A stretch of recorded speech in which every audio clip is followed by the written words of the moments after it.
4월 6일 새벽에 나누는 하나님의 말씀입니다.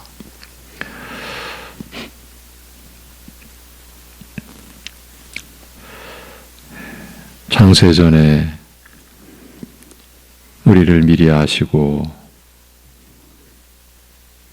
택하여 주신 지혜와 사랑과 권능으로 우리를 품어주시고 우리를 인도해 주시고 우리를 사랑하여 주시는 아버지 하나님,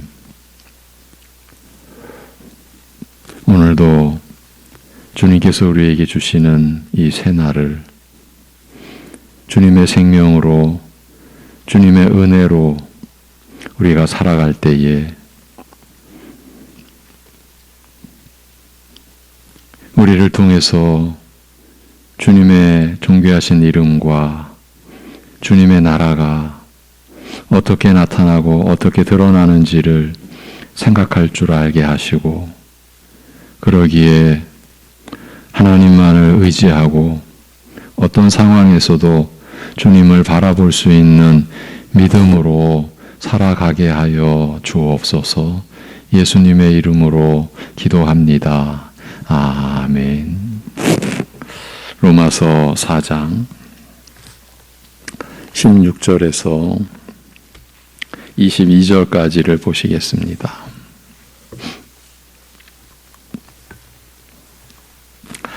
로마서 4장 16절에서 오늘은 22절까지 같이 보시도록 하겠습니다.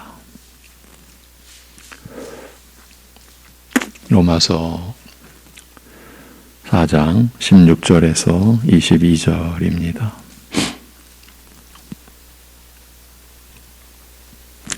같이 보시겠습니다. 그러므로 상속자가 되는 그것이 은혜에 속하기 위하여 믿음으로 되나니, 이는 그 약속을 그 모든 후손에게 굳게 하려 하심이라.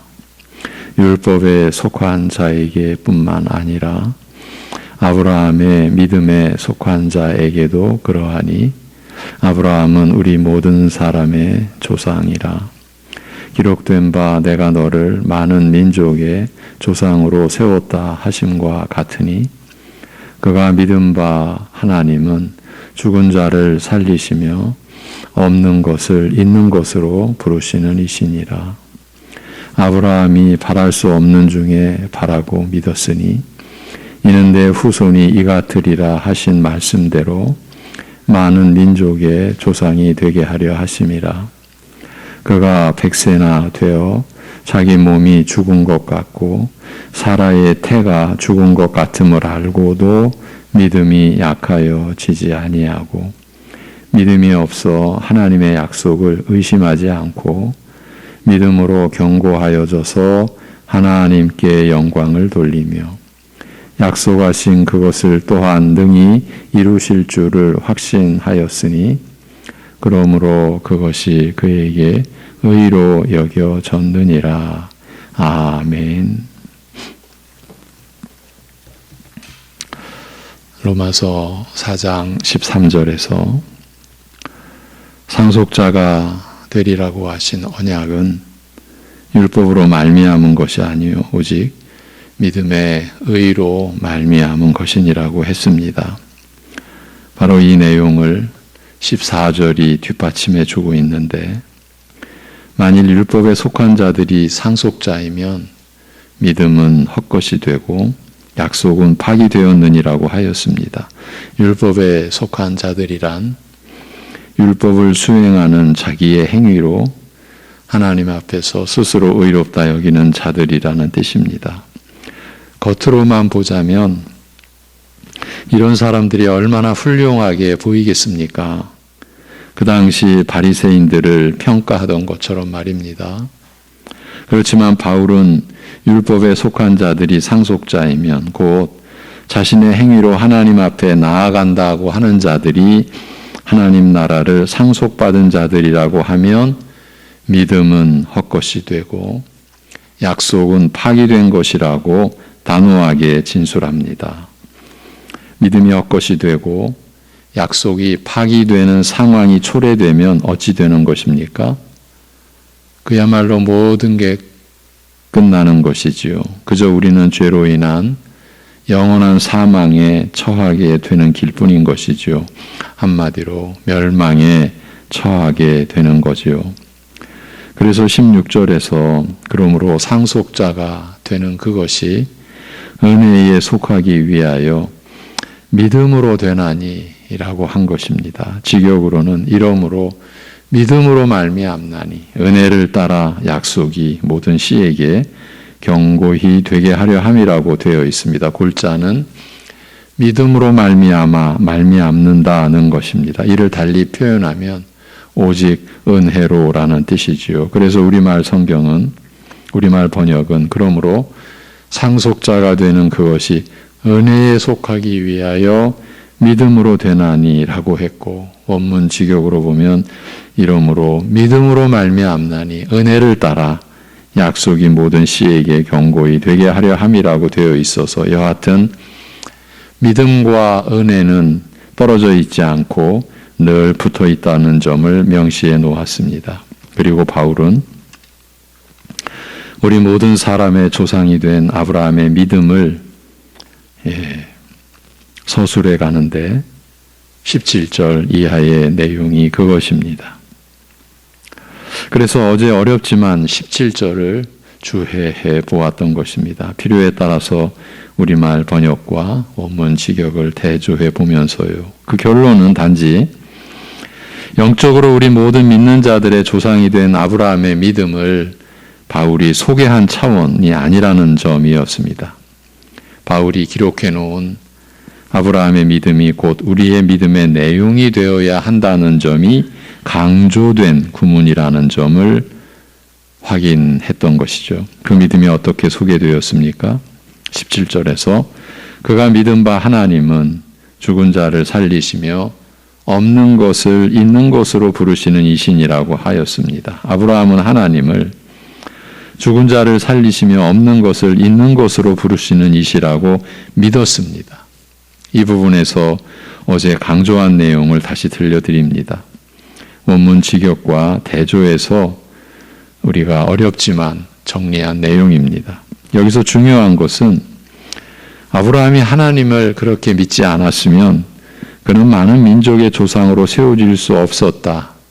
그런 이해입니다. 바로 그 점입니다. 그러니까 단순하게 하나님은 이런 분이시라고 설명하는 것이 이 구절의 의도가 아니고 그런 하나님을 믿은 것이 강조된 구절이라는 말입니다. 아브라함은 그런 하나님을 믿었다는 것입니다. 어떤 하나님을요? 죽은 자들을 살리시며 존재하지 않는 것을 존재하는 것 같이 부르시는 그 하나님을요. 그렇다면 왜 이 점을 강조했다고 말씀드렸습니까? 우리를 위해서인 것이죠.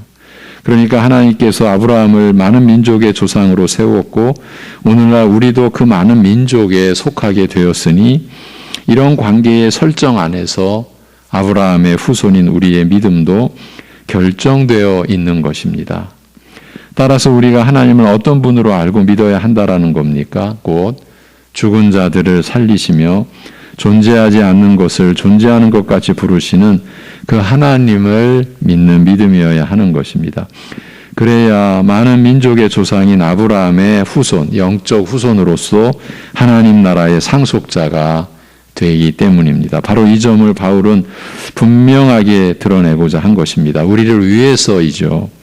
우리가 받은 믿음의 내용이 무엇인지를 확인해 주고자 한 것입니다. 그리고 이런 전제 하에서 믿음은 우리 모두 그리스도 안에서 성령님을 통하여 받은 것이지 우리가 만들어내거나 이루어낼 수가 없다는 점을 다시 강조해 드렸던 것입니다. 그러니까 내가 믿었다.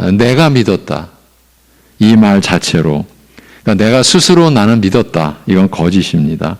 자신이 무슨 말을 하고 있는지를 모르는 것입니다. 그래서 믿음을 우리의 입장에서 정확하게 표현하자면 믿어진 것이라고 해야 맞는 것입니다. 하나님을 믿는다는 것은 내 안에서 하나님이 믿어지는 일이 일어난 것입니다.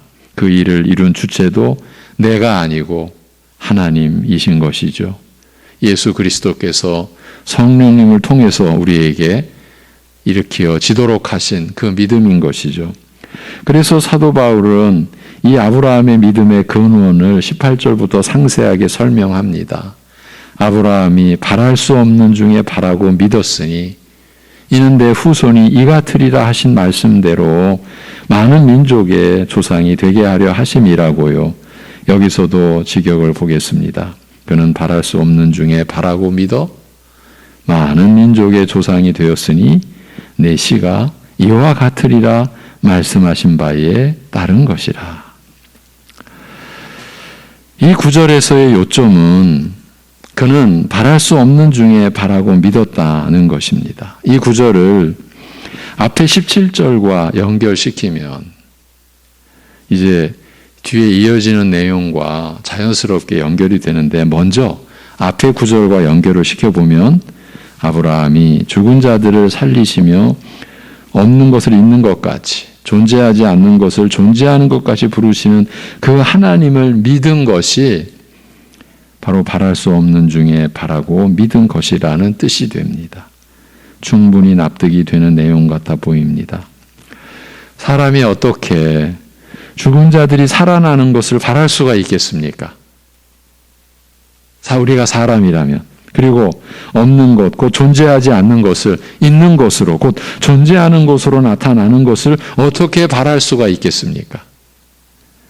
그러니까 죽은 자를 살리시며 없는 것을 있는 것으로 부르시는 하나님을 믿은 이 자체가 바로 바랄 수 없는 중에 바라고 믿은 것이라는 말입니다. 어쩔 수 없이 어제처럼 또 강조해 드리지 않을 수가 없으니, 그러니 그리스도를 믿는 믿음은 곧 바랄 수 없는 중에 바라고 믿는 것은 우리 안에서 일어날 수가 없는 법이라는 말이에요.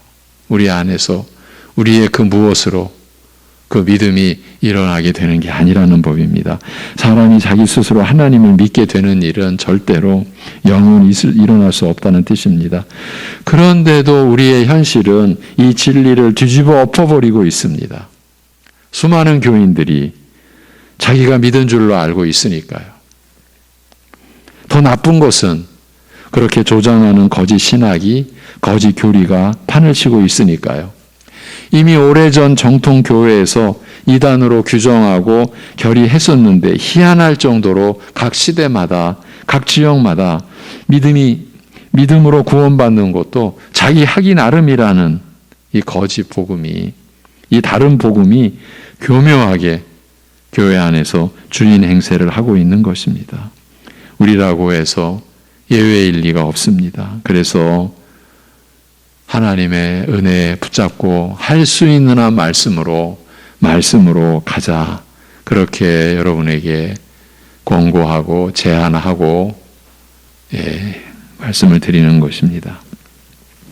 18절에서의 요점은 그는 바랄 수 없는 중에 바라고 믿었다는 것이라고 했는데, 이제 이 구절을 이어지는 19절 이하의 내용과 연결시켜서 볼 차례입니다. 사도 바울이 무엇을 말하려고 했는지 이제 확연하게 드러납니다. 그가 100세나 되어 자기 몸이 죽은 것 같고 사라의 태도 죽은 것 같음을 알고도 믿음이 약하여지지 아니하고, 얼마나 놀랍습니까? 또 믿음이 없어 하나님의 약속을 의심하지 않고 믿음으로 견고하여져서 하나님께 영광을 돌리며 약속하신 그것을 또한 등이 이루실 줄을 확신하였으니 그러므로 그것이 그에게 의로 여겨졌느니라고 말씀하십니다.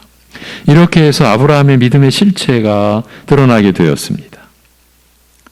아브라함이 바랄 수 없는 중에 바라고 믿었던 내용이 이것입니다. 그리하여 아브라함이 하나님은 죽은 자를 살리시며 없는 것을 있는 것으로 부르시는 이시라고 믿은 연유가 드러나게 된 것입니다. 아브라함의 생애가 이 믿음이 이루어지는 그 자체였다는 사실까지 밝혀진 것입니다. 하나님께서는 아브라함과 그의 아내 사라를 통해서 후손을 주시고 그로 하여금 또 그들로 하여금 하나님 나라를 이을 상속자가 되게 하리라고 하셨는데, 그가 100세가 될 때까지 그리고 사라의 태가 죽은 것 같이 된 때에까지 그들 사이에서 태어난 자식은 한 명도 없었습니다. 그런데도 창세기 15장에 보면 이제 믿음의 의의가 드러나고 기록된 그 성경의 첫 장이 창세기 15장이죠. 여기 보면 여호와의 말씀이 그에게 임하여 이르시되 내 몸에서 날 자가 내 상속자가 되리라 하시고, 그를 이끌고 밖으로 나가 이르시되 하늘을 우러러 무뼈를 셀 수 있나 보라. 또 그에게 이르시되 내 자손이 이와 같으리라. 아브라함이 여호와를 믿으니 여호와께서 이를 그의 의로 여기셨다고 되어 있습니다. 아니, 이 상황에서 어떻게 하늘에 무뼈리 거론될 수 있습니까?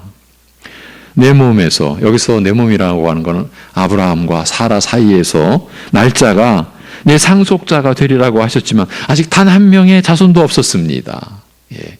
그리고 100세였고요. 아내는 90세였고요. 한 명도 없었습니다. 그런데 어찌 하늘을 우러러 무뼈를 셀 수 있나 보라. 내 자손이 이와 같으리라고 하실 수 있겠냐는 말입니다. 그런데 이런 상황에서 아브라함은 여호와 하나님을 믿었고 여호와께서는 이를 곧 그의 믿음을 그의 의로 여기셨던 것입니다. 로마서 이 본문에서는 그가 100세나 되어 자기 몸에 죽은 것 같고 사라의 태도 죽은 것 같음을 알고도 믿음이 약하여지지 아니하고 믿음이 없어 하나님의 약속을 의심하지 않고 믿음으로 견고하여져서 하나님께 영광을 돌리며 약속하신 그것을 또한 능히 이루실 줄을 확신하였으니라고 하였습니다. 바울이 나타내고자 한 요점이 무엇입니까?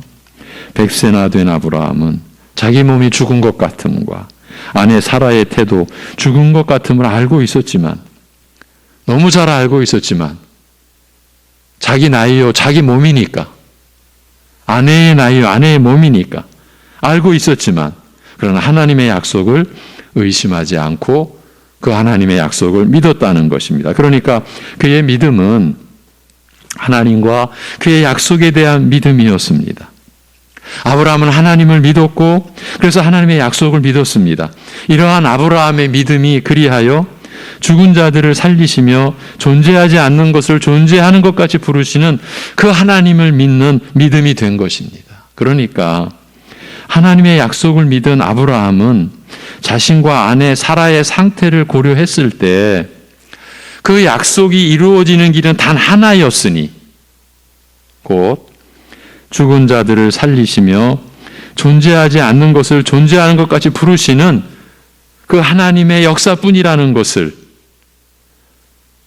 그렇지 않고서는 자신에게서 하나님의 말씀이, 하나님의 약속이 이루어질 수 없다는 것을, 하나님의 말씀이 실체가 되고 하나님의 약속이 성취되는 것은 하나님께서 죽은 자들을 살리셔야만, 죽은 것 같음을 살려놓으셔야만, 없는 것을 있는 것 같이 부르셔야만 된다라는 것을 결국은 깨닫게 되었던 것이죠.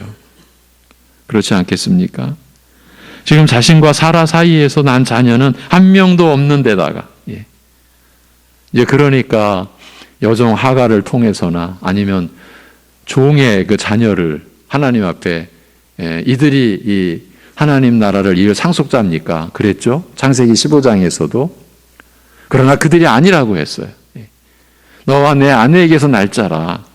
그러셨는데 지금 현재 자신은 100세예요. 아내는 90세가 되었는데도 하나님께서는 내 자손이 하늘의 무별과 같으리라고 하셨으니 이 약속의 성취를 위해서는 하나님께서 죽은 것을 살리시고 없는 것을 있는 것으로 부르시는 길밖에는 없지 않습니까? 그러니 하나님과 그의 약속을 믿은 아브라함의 믿음은 하나님께서는 죽은 자를 살리시며 없는 것을 있는 것으로 부르시는 분이시라는 믿음이 아닐 수 없었던 것입니다. 그래서 어떻게 결말이 났습니까? 그러므로 그것이 그에게 의로 여겨졌느니라고 이렇게 끝이 난 것입니다. 앞에 13절에서 아브라함이나 그 후손에게 세상의 상속자, 이것은 하나님 나라 아닌 이 세상의 상속자라는 의미로 받아들이시면 안 됩니다. 결국은 이 세상도 하나님의 소유 아닙니까? 그 전체를. 그래서 하나님이 지으신 이 온 세상의 상속자가 되리라고 하신 언약은 율법으로 말미암은 것이 아니다. 오직 믿음의 의로 말미암은 것이라고 한 말씀이 이렇게 성취된 것입니다. 그러니 아브라함의 믿음, 또 그의 영적 후손인 우리의 믿음이, 이 믿음이 이 세상의 것으로 될 수 있는 게 아닌 것입니다. 이 세상의 방식이나 원리대로 형성될 성질의 믿음이 절대 아닌 것입니다. 그런데 한낱 사람이 자신이 스스로 믿었다라고 하는 것이 얼마나 어처구니 없는 처사이겠습니까? 그런데도 사탄은 끊임없이 교회 안에 이 거짓을 마구 뿌려놓으며 우리가 겪는 현실대로 사탄의 계략이 얼마나 효과적으로 그 사망의 열매를 맺고 있는지 모릅니다. 사람은 자기 중심이 되게 해주면 더 이상 바랄 게 없다고. 그러니까 사람은요, 그 자기 중심이 되게 해주면 이것보다 더 좋은 게 없는 거예요. 자기 위주. 그래서 그 자기 자신을 세워주면, 그거를 높여주면 사람은 누구나 너무 좋은 거예요. 자기가 자신의 주인 행세하는 게 너무 좋은 거예요. 이게 사탄의 계략이고, 교회도 이 계략에 농락당하고, 그래서 복음으로도 사람을 세워줘요.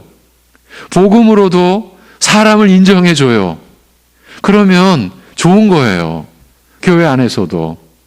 그래서 누구는 더 좋아하고 누구는 덜 좋아하고, 이것이 교회 안에서 계층을 이루고 계급을 이루고, 이게 끝없는 사단의 계략에, 여러분, 우리가 끝없이 농락당하고 그 죄성, 자기 중심이 되고 자기가 세워지는 것을 그렇게 갈망하는 거예요. 교회 안에서. 그게 온갖 교회 안에 창궐하고 있는 사이비 이단의 가장 근본된 거예요. 아, 네가 했지? 그 말 듣고 싶은 거죠. 그래요. 네가 했지? 여러분, 지금 아브라함이 하나님과 하나님의 약속을 믿는 이 과정에서 이 세상에 기대거나 이 세상을 바라볼 여지가 있습니까? 또 자기 자신을, 아내 사라를 바라보거나 의지할 어떤 여지가 있습니까? 여기서 믿음의 정체가 드러난 것 아닙니까? 하나님뿐인 거죠. 그것도 죽은 자를 살리시는 하나님의 권능, 그런 권능이 하나님께 없다면 아브라함은 믿을 수가 없는 거죠. 그래서 창세기 15장, 그 15장 앞에 어떤 얘기가 나옵니까? 창세기 15장의 시작은 하나님께서 아브라함에게 임하여서 두려워하지 말라. 내가 너의 방패요 지극히 큰 상급이니라. 그러니까 아브라함이, 그러면 나에게 뭘 주시겠습니까? 이 종의 아들을 주시겠습니까? 이렇게 나오니까 그게 아니다. 내 몸에서 날 자, 너와 사라에게서 난 자가 상속자가 되리라. 이렇게 하면서 오늘 우리가 나눈 말씀은 전개된 것이에요. 내가 너의 방패고 너의 상급이다. 여러분, 아브라함의 믿음이 의로 여겨지기 전에 이 상급이라는 하나님의 선언이 우리에게 주어졌어요. 근데 그 상급이 자그마치 하나님 본인이세요. 하나님 자신이세요. 내가 너의 지극히 큰 상급이다. 너의 방패고 너의 상급이다. 그래서 하나님 나라의 상급은 전적인 하나님의 은혜다, 하나님의 뜻이다라고 하는 게 아예 창세기에서 이렇게 밝혀졌어요. 우리의 공로로, 우리의 행위로 내가 상급을 따내고 내가 누구보다 더 상급 받고 하는 건 하나님 나라가 아니라고요. 이 땅의 나라지. 그런데 그렇게 나가야만이 우리가 동기를 부여받고, 그렇게 나가야만, 거짓으로 나가야만이, 아, 나도 열심히 해야지, 상급 받아야지. 이거는 저급한 신앙이 아니라, 저급한 신앙이 아니고 신앙이 아닌 것이라는 거예요. 야, 저급한 신앙에서 고급한 신앙으로 넘어가자. 사실은 그런 법이 없는 거예요. 저급한 신앙이라뇨.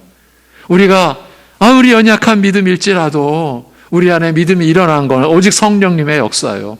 성령님이 우리에게 임하시기 위해서는 하나님의 아들이신 메시아 예수 그리스도께서 나 같은 것의 죄로 죽으셔야 했고 온갖 고난을 겪으셔야 했고 그래서 다시 살아나셔서 하나님 보좌 우편에서 성령님을 보내주셔야만이 성령께서 우리 안에 내 안에 임하셔서 믿음을 나타내게 해주신 건데 우리는 어떻게든 우리 안에서 원인을 찾으려고 지금 아브라함을 우리가 바라보자고요.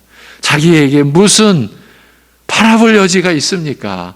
여러분, 이게 믿음의 실체예요. 그래서 우리가 믿음을 가졌다라고 하는 얘기는 오직 하나님의 영광.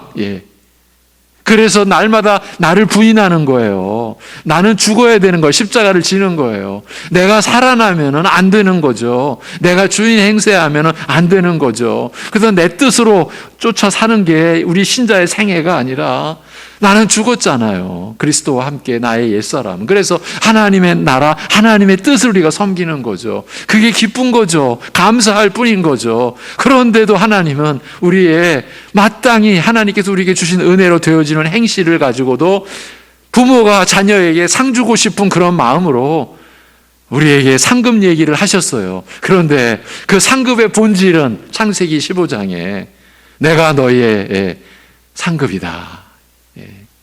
자신을 주신 거예요. 자신을. 하나님 자신을. 그래서 하나님이 우리의 하나님 되시고 우리는 그 하나님의 백성이 된 거예요. 이것이 하나님의 언약, 하나님의 약속의 본질 아닙니까?